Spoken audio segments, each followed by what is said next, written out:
Hi everyone.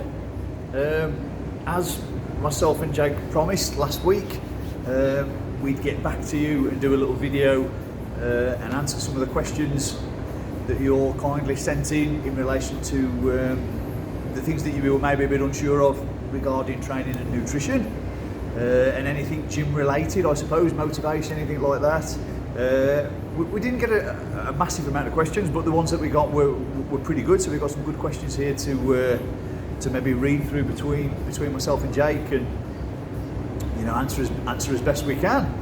So we might as well crack straight on with it if you want. Fire away, mate. Yeah. Started. So Yayan is a member in our Otley gym.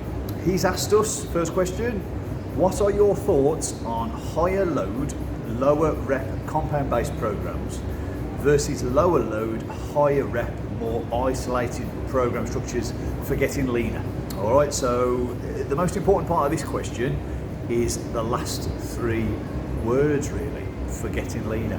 When you're talking about anybody's training or anybody's nutrition, or you're looking to give any advice at all, you always want their goals in mind, really. So had those last three words been for gaining muscle, or for getting fitter, or for playing basketball better, so it's really, really important that you answer all these questions, or you answer any questions that you have with your members' goals in mind, really. So for getting leaner, then Jake, more compound-based movements with lower reps versus more isolated stuff with higher reps. Yeah. So any ideas? Any thoughts? For getting leaner in general, as we know, it always comes down to being in a calorie deficit. So the energy balance is massively important. You've got to get that right first. When it comes down to higher reps and lower weight, what you've got to take into account is sometimes going to be compromise in your body composition or how you look, aesthetically. So, taking it into account there, it doesn't necessarily matter too much about your training style. Focus more on your nutrition and putting yourself in a calorie deficit. But as far as going lower reps or higher reps, it's entirely down to your specific goals and the direction you're taking yourself, based on what your plans are with your training, really. If I was to try and answer this using my sort of experiences, I guess, over the years we've been training since our teens now, and I'm in my sort of mid-40s, and being around the sort of fitness world as long as I have, I've always been an advocate of trying things myself before advising people on how to do it. So I've tried a lot of the things here that Yayan is asking about.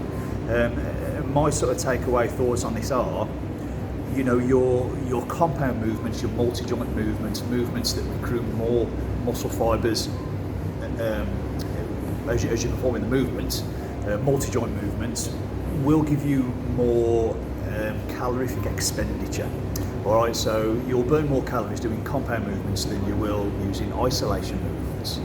So you can take that into account. However, if you're looking to get leaner, then the chances are you're probably taking in less calories. So if your maintenance, whatever your maintenance calories might be, you're taking in less calories than you need, so that you can sort of encourage your fat losses, your fat to be used for fuel.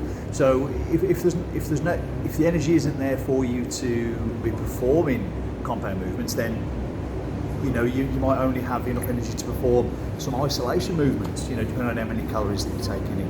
So a combination of the two might be better. I think if you put yourself in too much of an aggressive deficit, then obviously you're going to be limited, aren't you? Yeah, you're going to be limited and compromise a little bit of strength there. So if you put yourself in a slight deficit, maybe 200-300 calories, you're still going to have that strength there. Put it into terms, really. Let's say you're doing, an isolation movement like a tricep extension as opposed to a full compound back squat. You're going to get a lot more bang for your buck when you're going into that back squat, because you're going to be burning far more calories. So you can look at it in that way. Yeah, good examples there. Big movement like a squat compared to a small movement like a tricep kickback or a lateral raise for your shoulders or something. You're going to get much more calorie loss with with the squat if you have the energy to perform it well, or which all comes down to, you know, where you are in your session. You know, so you know, you might want to do at the start of your session where energy levels are high. You might be hitting your compound movements then, and towards the back end of the session when you're starting to feel the fatigue a little bit, you're feeling the effects of maybe not taking in as many calories. That's when you might drop into your isolation movements a little bit more towards the end. Yeah. So thanks for that question, Ryan. Top man. So the next question's from Ben Denovan, Retford. So how do I know how many calories I should be eating?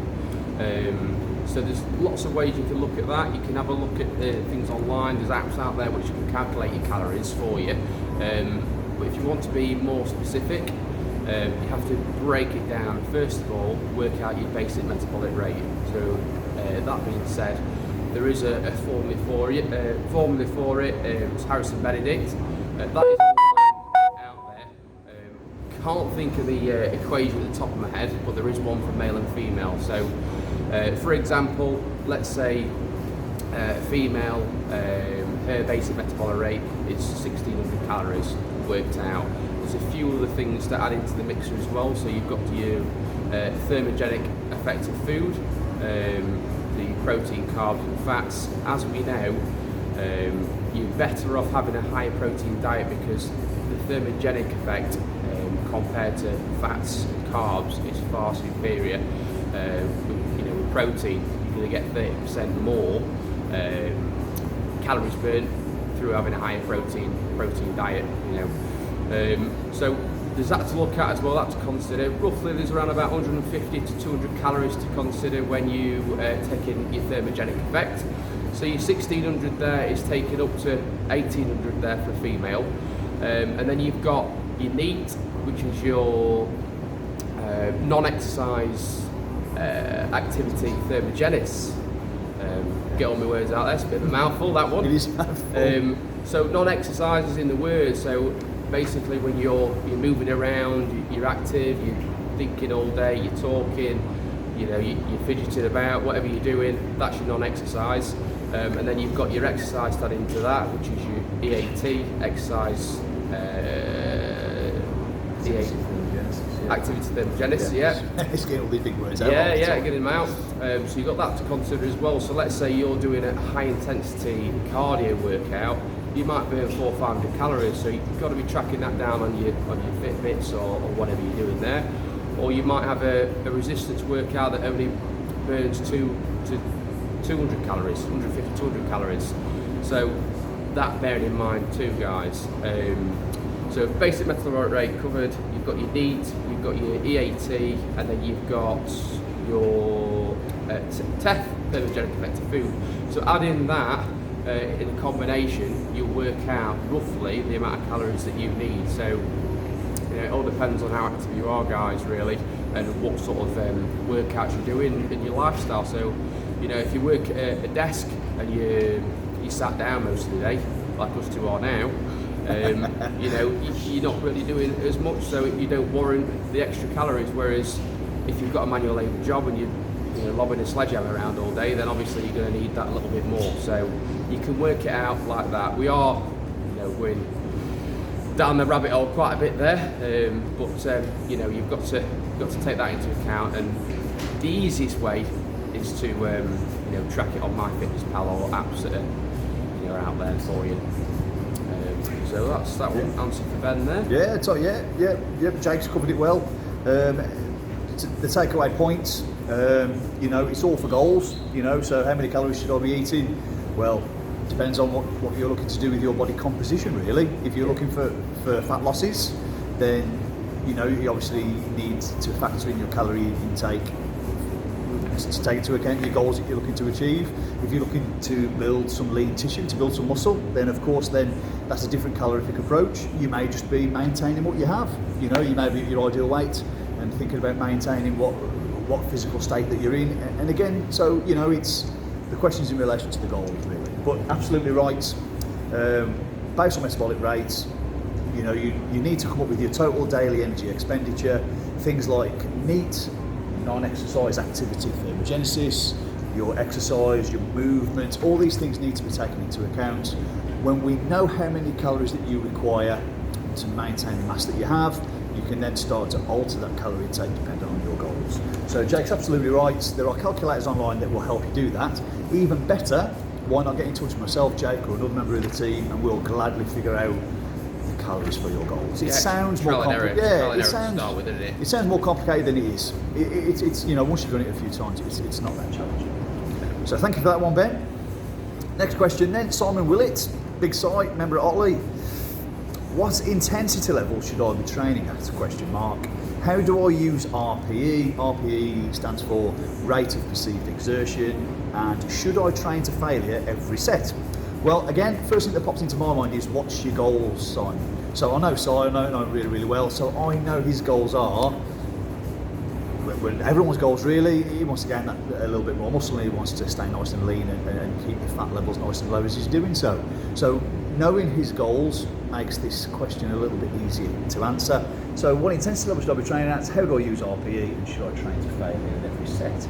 Well, we could maybe answer the last question first really. Should I train to failure every set? No, is the honest answer. And the reason I say no is because there will be some preparatory sets that take you through to your maximum effort set, if you like. So, you shouldn't jump straight into an exercise without warming up, without getting a feel for the movement, greasing the grooves, as the Americans call it, and throw your maximum weight on straight away. You want to make sure that your body is prepared for the rigours of handling a weight that's challenging enough to stimulate your body to change for your goal. So the gym environment is, Si in particular, he's using his weight training, he's using his resistance training to stimulate his body to change, all right? So, and you need to overload your body to do that. So Si is right in the question he's asking, should I train to failure? Should I give everything to these sets? Yes, you've got to train with enough stimulus to facilitate the changes physically that you want. Yeah. But should you train to failure with every set? No, you shouldn't. So make sure that you're going through your warm-up sets. I might do, do I train to failure? I like to train to failure. I think it's got its place. It has got its place, but I think if you're training to failure every single set, then you've got to think about injuries as well. So if you're putting so much stress on the muscle and working it till full exertion every single set, every time you train, then obviously there's going to be some kind of repercussions from that, and you've got to be on the ball with your recovery process, with your stretching, with your nutrition. So you can, but it's not always wise, because if you're training till failure every single time, you can use that as a tool. I'll backtrack. You can train till failure and use that as a tool, like metabolic stress, to get the most out of your workouts. If you're doing it every single time, then things change and your body gets used to it. So you're not using it to the full effect. Yeah, I mean sometimes it's difficult to train to failure. Really, you train to failure. You need a spotter, you need a training partner, you need a piece of equipment that lends itself well to training to failure. Yeah. And then there's the different type of muscular contraction. So there's different types of muscular failure. So we've got 3 different types of muscular contraction. We've got the concentric phase of the lift, where the muscle shortens, which is the most difficult portion of the lift. Then we've got an isometric, a static hold, where you can just hold the weight there. And then you've got the negative portion of the vector, eccentric, which is we're the most strongest in that portion of the lift. Yeah. So when you can't move that weight anymore, that's concentric failure. When you can't hold the weight statically anymore before it starts to move with gravity, then that is isometric failure. When you can't control the negative portion of the lengthening of the muscle, if we're taking a bench press as the example, then that is also negative eccentric failure, isn't it? Yeah. Negative portion failure. So it's all very well saying I've trained to concentric failure today, but you haven't trained to isometric failure and you haven't trained to eccentric failure. So there's different levels of training to failure as well, isn't there? Yeah. And they're difficult to do without a spotter. But no, Si, you don't need to train every set to failure. But your training should be of a high enough sort of stimulus or intensity to stimulate your body to change. Yeah. Which leads us to his next question: how do I use RPE, rate of perceived exertion? So we could let everyone know what RPE is, I suppose, to start with. Yeah. RPE, rate of perceived exertion. So it's a scale that we use in the fitness industry to try and guide our clients, guide our members as to how hard we want them to work. Yeah. So for example, 0 being asleep in your bed, 10 being running for your life from a gun-totting maniac, I suppose, is the hardest work you could possibly imagine. So on that scale, we can use the scale to guide our members, our clients, the people, the guys and girls that we're working with physically, to make sure that they're training at the right intensity we want to. Yep. So how do I use RPE? Well, you can. How do you work that into your resistance training sets then, Si? Well, concentric, isometric and eccentric failure would be 9s, 10s. Your warm-up sets might be 3s, 4s, 5s. So yeah, you can use RPE accordingly. All right, if you're keeping a training log, you can score the intensity of your workouts out of 10 as well. That's always a good practice. So you can look back at what you did last week or last chest workout or last back workout if you're looking for that progression. You can see how challenging it felt to you. So there's lots of ways that you can use rate of physical exertion. Yeah, rate of physical exertion as well. You could, let's say you were doing 5 sets on back squats, going back to back squats again. You could, like Pat was saying there, the first 4 sets you could lock down that your RPE was at around about 6, 7, and that final set RPE was at a 9 or a 10, and you give it all your effort. So next time round when you come back to it, you can see where you left off and make any changes necessary. Yeah, great. So I think we've got you covered there, Si. But you know where we are. If you've got any more questions, come and ask. Rosie Bates asks, what is the best cardio for fat loss? HIIT or LISS? All right, so what do you call that when it is? What do you call them when it's sort of abbreviated that way? LISS. So we've got what HIIT or LISS. The two common terms in health and fitness: HIIT and LISS. So we'll tell the guys what they stand for first.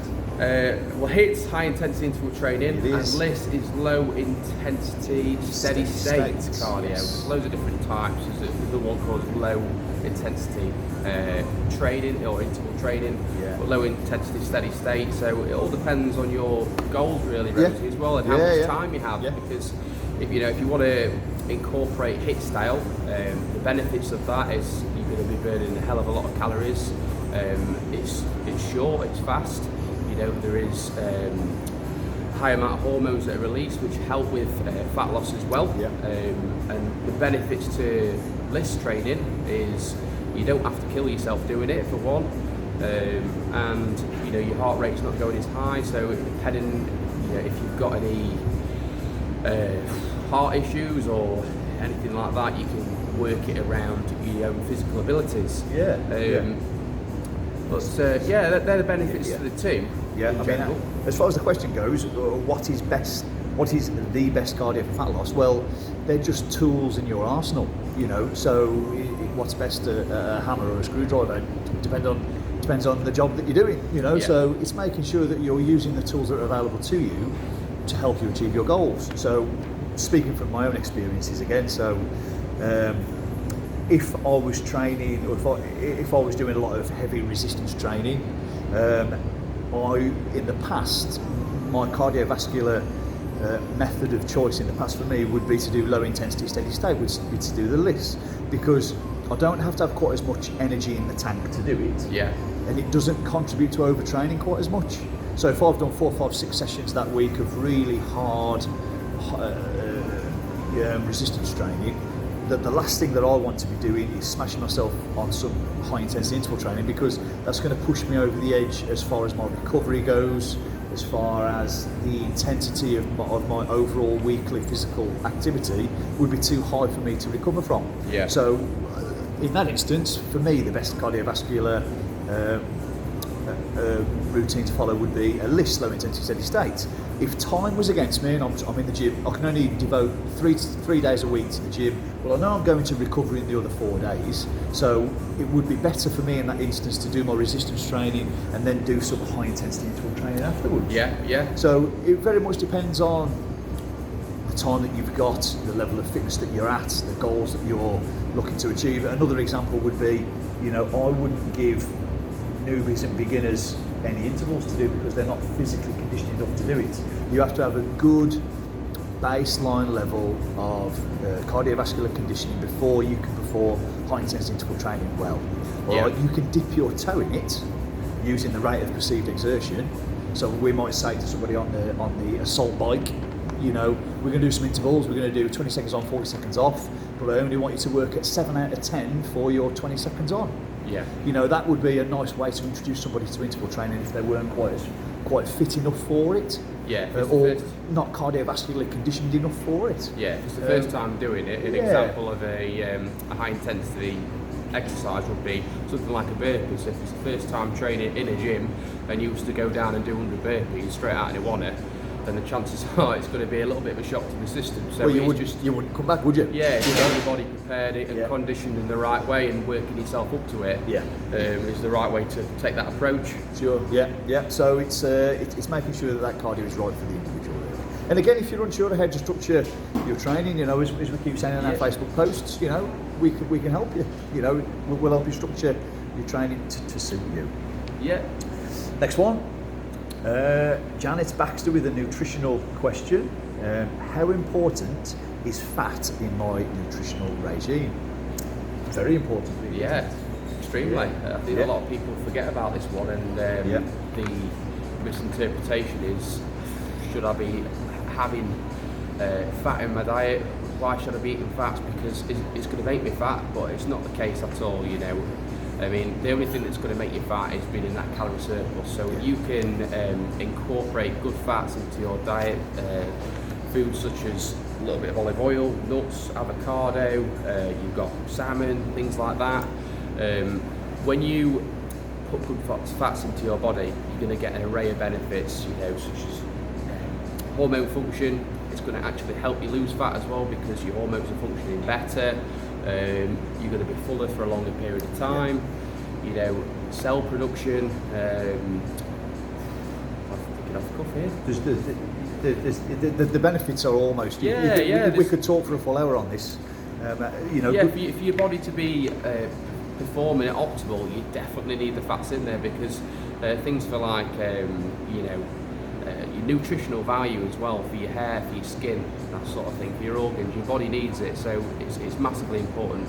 What you've just got to take into account is you've got to get those fats into your diet in the right way because per gram you've got 9 calories per gram, whereas protein and fats per gram are only 4 calories. So it feels like it's a little bit off-putting to have the good fats, but just know that you've got to get them in there to have a good balance of healthy foods. So just keep the grams down, but make sure you've got them in your meals. I mean, a good way to manage that portion control. We had a post about this the other day actually. Was protein a fist size, and then your veggies and salad you can have unlimited amounts. Your carbohydrate intake wants to be a full palm, and then your fats go by your thumb, which is a nice guide to go by. But yeah, they are really, really important, and you definitely need them into your nutrition there, guys. Definitely rosy for fat loss. Yes, so fat's very important really. Just make sure that they're well structured. And it's the different types of fats as well, isn't there? So your man-made fats, your trans fats, make sure you avoid those. Saturated fats, we need some, but not very much, so animal fats, things like that. And essential fats, of course, the polys and the monos, we need those. We need to prioritise in those. So omega-3, omega-6 and omega-9 are the three. We tend to get enough 6s in the Western diets. It's 3s and 9s that we need to look at a little bit more with your fats. But again, all these sort of, these questions that you have regarding carbs, proteins and fats, and it can all get a little bit daunting and all get a little bit complicated. Again, our fitness team's here to help you structure your food. Again, it's all down to the individual, it's all down to their goals. It's not a one-size-fits-all. You can't do one-size-fits-all plans. You have to make sure that all these things are tailored to the individual the best you can. Yeah, it's a mixture of both, isn't it? Good fats and bad fats, and the bad fats coming up, it might be chocolate or muffins or something like that. But if you don't abuse it, you can still have those things in your diet. Yeah, moderation, of course you can. Sticking to that 80-20 rule. If you're getting 80% of good clean foods that's packed with nutrition, you can get away with the odd 20% as long as it fits around your calories and your own goals. Yep, thank you, Janet, for that one. The last question we've got today is from Ben Flannery. Ben's a member here in Otley. He says, I have a couple of questions regarding intermittent fasting. One, what's the best time to do it from, and when should I end it? Well, I think what he means by that is, when should I end the feed window? And two is meals, the best kind of food and the volume of food I should be eating. He goes on to say, could it be possible for you if you could supply me with the meal plan around intermittent fasting and high protein diet? Well, I've caught up with Ben. I've had a chat with him on the telephone, so we're on with helping Ben. But it's a nice question that we can continue to talk about here. So for those of you who don't know, what is intermittent fasting? Well, intermittent fasting is when you structure your nutritional intake for the day, your food intake for the day, around a period of no food, and then you have a feed window, however you're structuring it. So you have a period of eating and then a period of not eating. Yeah, right? so restricted calories. Restricted, yes, yeah. or 0 calories. 0 calories for a period of the day, and then you're only allowed to eat during whatever window you structure for yourself on your intermittent fast. So Ben's first question, the best time to do it from and when to end it. Well, there isn't a best time. There isn't a one size fits all. Again, it all depends on the individual and how they want to do it and how their life is, I suppose. You know, some people's lives and jobs lend themselves well to intermittent fasting and some don't. So, for example, we had a air hostess, is that the correct? Yeah. Is that the correct? Yeah. And this individual was so busy during the work window that we decided, when we were putting their nutritional routine together for them, that would be the best time for them to fast, because they just couldn't find the time to eat. So they had a natural fasting window when they were at work, and then their feed window was the period of time when they weren't at work. So it's a method of calorie control, intermittent fasting. Yeah. So, you know, some people do well eating small and often. Some people, when they start eating, the floodgates open and they can't stop. So, you know, it all depends on that individual's relationship with food, all right? So, and it's really, really important that we strongly encourage a healthy relationship with food. So sometimes you're looking at these intermittent fasting protocols and you are questioning whether it builds a good relationship with food or not. My own experiences of intermittent fasting, I've tried intermittent fasting many times, and I've got very, very lean using intermittent fasting protocols. But you know, it does become a bit of a battle with the food and the hunger pains and stuff. The longer your sort of fasting window is, the more busy you have to keep yourself to take your mind off food. I mean, my last experience of intermittent fasting, as I started with, I fasted till midday for the first 2 weeks. Then every week I extended the fast by an hour. So week 1 and 2 was midday, just to get me used to the sort of fasting. Then week 3 I fasted till 1 o'clock. Week 4, 2 o'clock. Week 3, 5 o'clock. 6 o'clock, 7 o'clock, until I was taking my daily calorie requirements in that last hour and a half, 2 hours before I went to bed, and I'd start the whole process again the following day. So that's an extreme way of doing it. I just wanted to try it and just to see how my body responded and see how it went. But you know, what's the best time to do it from, and when to end it? The best time is the time that fits in with your life and allows you to get the calories and the nutrients that you need during that period of time. So the most popular ones are 16-8. So you see 16-8 intermittent fast. So you have 16 hours of fasting in an 8-hour feed window. During that 8 hours, you take in the food that you need for that day. Yeah. But just because you're fasting, you can't break the laws of thermodynamics. So if I need 3,500 calories to maintain my 15 stone 5 or whatever it is I weigh at the moment, just because I intermittent fast doesn't mean I can eat 4,000 calories in the feed window. I'm going to gain weight then. I'm going to get heavier then. All right. So you still can't cheat the laws of thermodynamics. It's called calories in, calories out. Ultimately dictates what's going on with our body composition, I suppose. Are we getting heavier? you're in a calorie surplus. Are you getting lighter? You're in a calorie deficit. So ultimately, intermittent fasting is just a method of calorie control, isn't it? Yeah. So you know, it's trying to find ways for individuals to maintain good calorie control without it being a hardship to them. All right. So some people do well eating frequently and small. Some people do well on the intermittent fasting. Yeah. On a fasting regime. I've tried alternate day fasting in the past.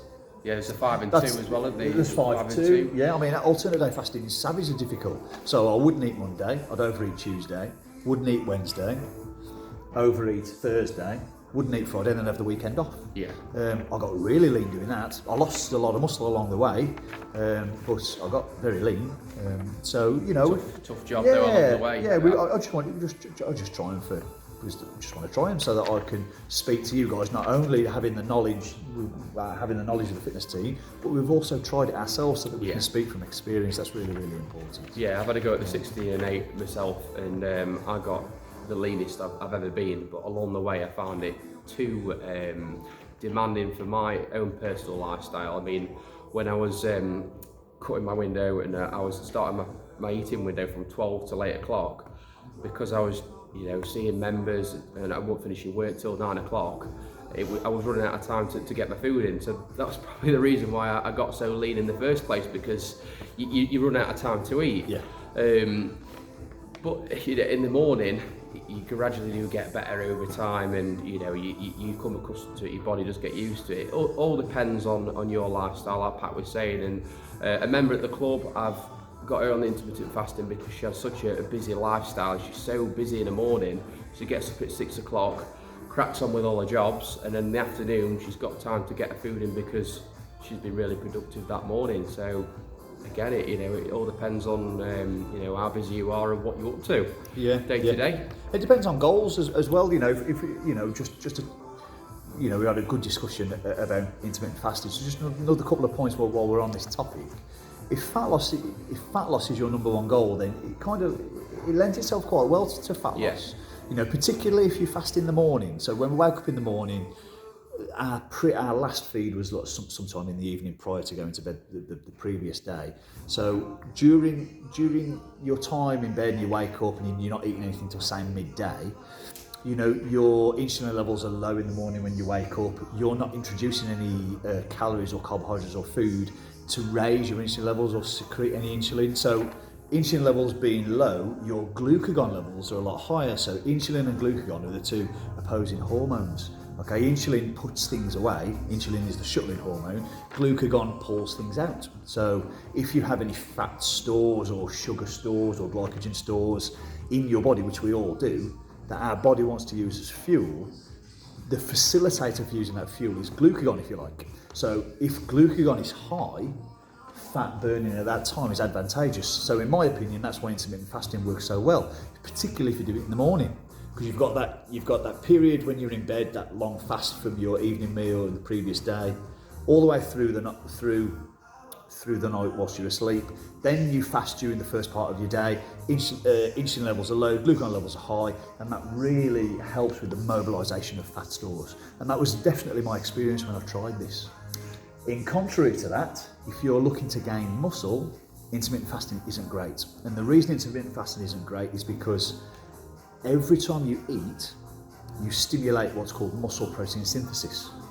So if you eat regularly through the day, six or seven meals, you've got 6 or 7 feeds where you're stimulating your body to grow, you're stimulating that muscle protein synthesis, and you just don't get that, JD, on intermittent fasting. No, and the thing is, when you're trying to develop muscles, well, you need to be in a slight calorie surplus. So the right way to do it is put yourself around about 200 or 300 calorie surplus. Now, when you're doing intermittent fasting, it's a race against time to get your calories, to get your feed in there, and the protein frequency is massively important. And if you're cutting your feeding supply off through the night and you're fasting for 16 hours, it's too long for your body to go without food. Yeah, it doesn't do well if you're looking to add muscle. Yeah, you can maintain the lean tissue that you have on intermittent fasting if it's structured well. And you're training well in the gym, and your protein intake's good, and your fat intake's good, and the nutritional regime is put together well for you. but it's very much one for fat loss. It's Yeah. very fast, isn't it? Yeah. If you're looking to gain Absolutely. any muscle, there's better protocols out there for you. Yeah. And Ben, I haven't forgotten about you. I'll put your plan together. Promise that's on the way. That's it, then, isn't it? Is that the lot? That's all our questions. How long is that? Half an hour, just over.